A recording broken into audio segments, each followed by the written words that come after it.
అలానే చేసారు. అమెరికాలో ఉండేటువంటి విదేశస్తుల మీద ట్రంప్ జూలు విధించాడు. ఆయన తీసుకున్నటువంటి తాజా నిర్ణయం చూస్తే ఒక రకమైనటువంటి భయానక వాతావరణం అక్కడ ఉండేటువంటి విదేశస్తులకి, ప్రత్యేకించి ఎన్ఆర్ఐలకి కలుగుతుంది. 1,00,000 వీసాలను రద్దు చేశారు ఒకేసారి. గత ఏడాదితో పోలిస్తే ఈ ఏడాది 150% వీసాల రద్దు అనేది పెరిగింది. ఈ ఏడాది ఒక్క ఏడాది 1,00,000 వీసాలను రద్దు చేశారు. ఈ 1,00,000 వీసాల్లో స్టూడెంట్స్ ఉన్నారు, అలాగే అక్కడ పనిచేస్తున్నటువంటి ఉన్న వాళ్ళు కూడా ఉన్నారు. ఈ 1,00,000 వీసాలను ఎందుకు రద్దు చేశారు అని అంటే, వాళ్ళు టైం అయిపోయినా కానీ, కాలం పరిమితి అయిపోయినా కానీ అమెరికాలో ఉన్నటువంటి వాళ్ళు, 2 డ్రంక్ అండ్ డ్రైవ్ కేసుల్లో ఉన్నటువంటి వాళ్ళు, 3 రకరకాల నేరాలకు పాల్పడినటువంటి వాళ్ళు, 4 అక్కడ సోషల్ మీడియా వెట్టింగ్లో దొరికినటువంటి వాళ్ళు. ఇలా 1,00,000 మందికి సంబంధించినటువంటి వీసాలని రద్దు చేసేసారు. ఈ 1,00,000 మంది ఇప్పుడు తిరిగి వాళ్ళ దేశాలకి వెళ్ళాల్సిన పరిస్థితి. ఒకవేళ వెళ్ళకపోతే ఖచ్చితంగా జైల్లో పెట్టిస్తానని చెప్పి ట్రంప్ చెప్తున్నాడు. మరొకటి ఏంటంటే, సంచలనమైనటువంటి తాజాగా ట్రంప్ తీసుకున్నటువంటి నిర్ణయం, ఎవరైనా సరే అమెరికాలో అడుగు పెడితే కరెక్ట్గా 30 రోజులకు తిరిగి వెళ్ళిపోవాలి. ఇన్ కేస్ 30 రోజుల తర్వాత ఒక్క రోజు ఉన్నా కానీ రోజుకి $999 ఖచ్చితంగా ఫైన్ కట్టాలి అనేటువంటి నిబంధన పెట్టారు. దీన్ని హోమ్ల్యాండ్ సెక్యూరిటీ పర్యవేక్షిస్తుంది. సాధారణంగా మనం అమెరికాకు వెళ్ళినప్పుడు అక్కడ దిగగానే హోమ్ల్యాండ్ సెక్యూరిటీ వాళ్ళు ఒక స్టాంప్ వేస్తారు. అంటే ఏ తేదీన అమెరికాలో అడుగుపెట్టారు అని. మళ్ళీ తిరిగి వచ్చేటప్పుడు మళ్ళీ స్టాంప్ వేస్తారు. అంటే ఏ తేదీన మళ్ళీ తిరిగి వెళ్తున్నారు అనేది. ఇప్పటి వరకు ఏంటంటే, టూరిస్టులు కానీ ఎవరు వెళ్ళినా సరే 6 months మ్యాక్సిమం ఉండొచ్చు, మ్యాక్సిమం 6 months ఉండొచ్చు. కానీ ఇప్పుడు మారినటువంటి పరిస్థితుల దృష్ట్యా కరెక్ట్గా 30 రోజులు మాత్రమే, 30 రోజులు మాత్రమే ఉండాలి. 30 రోజుల తర్వాత మీకు ఫైన్ వేయబడుతుంది ఇన్ కేస్ పర్మిషన్ తీసుకోకపోతే. అప్పుడు మళ్ళీ పర్మిషన్ తీసుకొని ఎక్స్టెండ్ చేసుకుంటే ఓకే. పర్మిషన్ తీసుకోకుండా 30 రోజుల తర్వాత మీరు ఒక్క రోజు ఉన్నా కానీ రోజుకి $999 చొప్పున మీరు పే చేయాలని చెప్పి ఒక నిర్ణయం తీసుకున్నారు. అది ఇప్పుడు ఇంటర్నేషనల్గా ఒక పెద్ద బ్లాస్టింగ్ న్యూస్ అయిపోయింది ట్రంప్ తీసుకున్నటువంటి ఈ నిర్ణయం. ఇలాంటివి అనేకం తీసుకుంటున్నారు.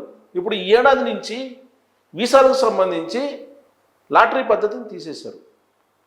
మెరిట్ పద్ధతిని మాత్రమే వీసాలని ఇస్తామని అంటున్నారు, H-1B వీసాలని.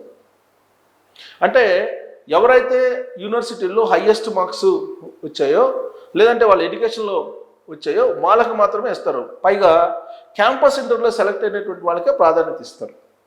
ఇది క్రైటీరియా H-1B వీసాలకి. ఇప్పటి వరకు ఏంటి, లాటరీ పద్ధతిలో యావరేజ్ స్టూడెంట్స్ కూడా అక్కడ ఉండి H-1B వీసా తోటి జాబ్ చేసుకునేటువంటి సిచ్యువేషన్. కానీ ఇక నుంచి అలాంటి అవకాశమే లేదు. మీరు మెరిట్ స్టూడెంట్ అయితేనే మీరు అమెరికాలో ఉండగలరు, లేదంటే ఉండలేరు. ఇక రెండవది, మీరు ప్రతిరోజు సోషల్ మీడియా అకౌంట్స్ని ఉపయోగిస్తూ ఉంటారు. ఈ సోషల్ మీడియా అకౌంట్స్లో ఎలాంటి పోస్టులు పెడుతున్నారు, ఎలాంటి అభిప్రాయాలు వ్యక్తం చేస్తున్నారు అనేది రెగ్యులర్గా పర్యవేక్షిస్తున్నారు ఆర్టిఫిషియల్ ఇంటెలిజెన్స్ ద్వారా. అమెరికాలో ఉండేటువంటి వాళ్ళ సోషల్ మీడియా అకౌంట్స్ని, అమెరికాకి వెళ్ళాలి అనుకుంటున్నటువంటి వాళ్ళ సోషల్ మీడియా అకౌంట్స్ని, వీటన్నింటినీ చెక్ చేసిన తర్వాత మాత్రమే అమెరికాలోకి అడుగుపెట్టనిస్తున్నారు. అంటే ఇంత స్ట్రిక్ట్ నిర్ణయాలు తీసుకున్నారు. ఇప్పుడు అక్కడ H-1B వీసా గడువు అయిపోయినటువంటి వాళ్ళు ఉన్నారు, దాన్ని ఎక్స్టెండ్ చేసుకుంటున్నారు, అక్కడే ఎక్స్టెండ్ చేసుకుంటున్నారు. మళ్ళీ తిరిగి స్వదేశానికి వస్తే ఖచ్చితంగా అమెరికన్ కాన్సులేట్లో ఇంటర్వ్యూకి వెళ్ళాల్సి వస్తుంది.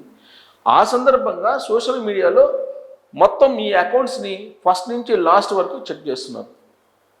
దాంతో అసలు మీరేంటి, మీ మైండ్ సెట్ ఏంటి, మీరు పెడుతున్నటువంటి పోస్టుల యొక్క ఆంతర్యం ఏంటి, మీరు ఎలాంటి వాళ్ళని లైక్ చేస్తున్నారు, ఎలాంటి వాళ్ళని మీరు వ్యతిరేకిస్తున్నారు, మీలో ద్వేషపూరితమైనటువంటి ఆలోచనలు ఉన్నాయా, ఇలాంటివన్నీ కూడా వాళ్ళు వెట్టింగ్ చేస్తున్నారు సోషల్ మీడియా అకౌంట్స్ ద్వారా.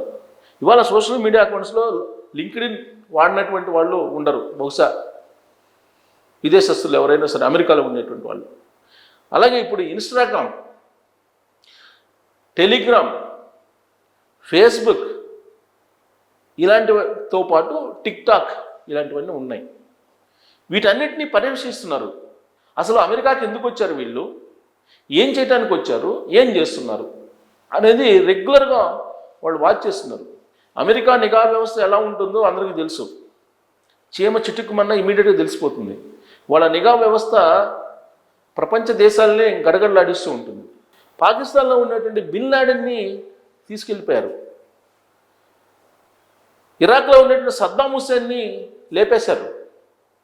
వెనిజులాలో ఉండేటువంటి మధుకోని కిడ్నాప్ చేసి తీసుకెళ్ళి న్యూయార్క్ జైల్లో పెట్టారు. సో ఇవన్నీ ఎలా సాధ్యం? అదే మరి అమెరికా యొక్క నిఘా పగడ్బందీ ఎలా ఉంది అనేది. వాళ్ళ నిఘా అంత పగడ్బందీగా ఉంటుంది. అందుకే ప్రపంచ దేశాలన్నీ కూడా అమెరికా అంటే ఒక రకంగా భయపడుతూ ఉంటాయి. పైకి అమెరికాని ఇబ్బంది పెడతాం, అమెరికాని ఆర్థికంగా దెబ్బతీస్తాం అని చెప్పినప్పటికీ కూడా అమెరికా అంటే భయపడటానికి కారణం వాళ్ళ దగ్గర ఉన్నటువంటి నిఘా వ్యవస్థ, వాళ్ళ దగ్గర ఉన్నటువంటి ఆయుధ సంపత్తి, వాళ్ళ దగ్గర ఉన్నటువంటి హై ఎండ్ టెక్నాలజీ, దానివల్ల భయపడుతూ ఉంటారు. యుద్ధాలు గతంలో మాదిరిగా మనుషుల మధ్య జరగవు. ఒకవేళ యుద్ధం రావటం అంటూ జరిగితే సాంకేతికపరమైనటువంటి యుద్ధమే ఉంటుంది. అంతే తప్ప మనుషులు గతంలో మాదిరిగా వెళ్ళి తుపాకులు తీసుకుని కాల్చుకునేటువంటి పరిస్థితి, బాంబులు వేసుకునేటువంటి పరిస్థితి ఉండదు. కేవలం టెక్నికల్గా సాంకేతిక పరంగా యుద్ధమే చేస్తారు. సైబర్ వారే ఉంటుంది. థర్డ్ వరల్డ్ వార్ ఉండడం అంటూ జరిగితే సైబర్ వార్ ఫస్ట్, ఆ తర్వాత న్యూక్లియర్ వార్, ఈ రెండే ఉంటాయి. అంతే తప్ప అంతకు ముందులాగా ఏళ్ల తరబడి యుద్ధాలు చేసుకుంటే అలా ఉండదు. ఒక బాంబు వేస్తే స్మాష్, ప్రపంచమే స్మాష్ అయిపోయేటువంటి పరిస్థితి అమెరికా దగ్గర ఉంది. మరి అలాంటి అగ్రదేశానికి అధ్యక్షుడిగా ఉన్నటువంటి ట్రంప్ రోజుకో రకంగా రెస్పాండ్ అవుతున్నారు. ఇప్పుడు ఇరాన్ తోటి పెట్టుకున్నాడు.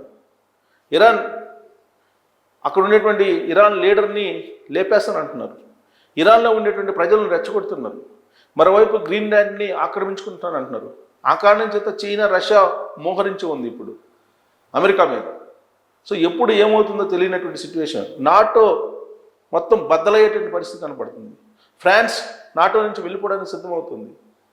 అలాగే గ్రీన్లాండ్ పోతుంది కాబట్టి అక్కడ డెన్మార్క్ నాటో నుంచి వెళ్ళడానికి సిద్ధం ఉంది. ఇలాంటి సిచ్యువేషన్లు నడుమ అమెరికాలో ఉండేటువంటి విదేశస్తులను కూడా ఆ దేశం నుంచి పంపించడానికి ట్రంప్ సిద్ధమయ్యారు. అందుకే 1,00,000 వీసాలని ఒకేసారి ఈ ఏడాదిలో 1,00,000 వీసాలు రద్దు చేశారని అంటే మీరు ఎక్స్పెక్ట్ చేయండి అక్కడ ఉండేటువంటి సిచ్యువేషన్. ఇవాళకి కూడా బిక్కుబిక్కుమంటూ అక్కడ విదేశస్తులు ఉన్నారు అనేది అక్కడ ఉండేటువంటి పరిస్థితుల్ని గమనించినటువంటి వాళ్ళు, అక్కడి నుంచి ఇండియాకు వచ్చినటువంటి వాళ్ళు చెప్తున్నమాట. అనేక మంది విదేశస్తులు తిరిగి తమ దేశాలకి ఏప్రిల్ తర్వాత ఎక్కువ మంది వచ్చే అవకాశం ఉందని కూడా చెప్తున్నారు. వాళ్ళల్లో మన ఇండియన్స్ ఎక్కువ ఉండే అవకాశం ఉంది. మన ఎన్ఆర్ఐలు ప్రత్యేకించి చదువుకోవడానికి 2019 నుంచి వెళ్ళినటువంటి స్టూడెంట్స్ అనేక మంది ఇబ్బందులు పడుతున్నారు అనేది అక్కడ ఉండేటువంటి మన వాళ్ళు చెప్తున్నటువంటి ఒక అభిప్రాయం. సో కాబట్టి నెక్స్ట్ ఏప్రిల్ అంటే ఈ ఏప్రిల్ మరో 2 నెలల్లో అమెరికా నుంచి ఇండియాకి దిగుమతి అయ్యేటువంటి మన ఎన్ఆర్ఐలు అనేక మంది ఉండేటువంటి అవకాశం ఉందని చెప్పి తెలుస్తుంది. ట్రంప్ దెబ్బకి గడగడలాడిపోతున్నారు. ట్రంప్ ఒక రకంగా చెప్పాలంటే టెర్రరైజ్ చేస్తున్నారు. ఇలాంటి పరిస్థితుల్లో అక్కడ ఉండాలా వెళ్ళాలా అనేటువంటి సందిగ్ధంలో అక్కడ ఆస్తులు ఉన్నాయి, ఇల్లు కొనుక్కున్నారు కొంతమంది, వాటిని అమ్మకానికి పెట్టారు, అవి కొనేవాళ్ళు లేరు 3 నెలల నుంచి అనేది కొంతమంది నాతోటే చెప్పినటువంటి మాట. మరి ఇలాంటి పరిస్థితుల్లో రోడ్ల మీదకి వాళ్ళు రాబోతున్నారా ఎన్ఆర్ఐలు అనే దాని మీద మీరు కామెంట్ చేయొచ్చు. Thank you.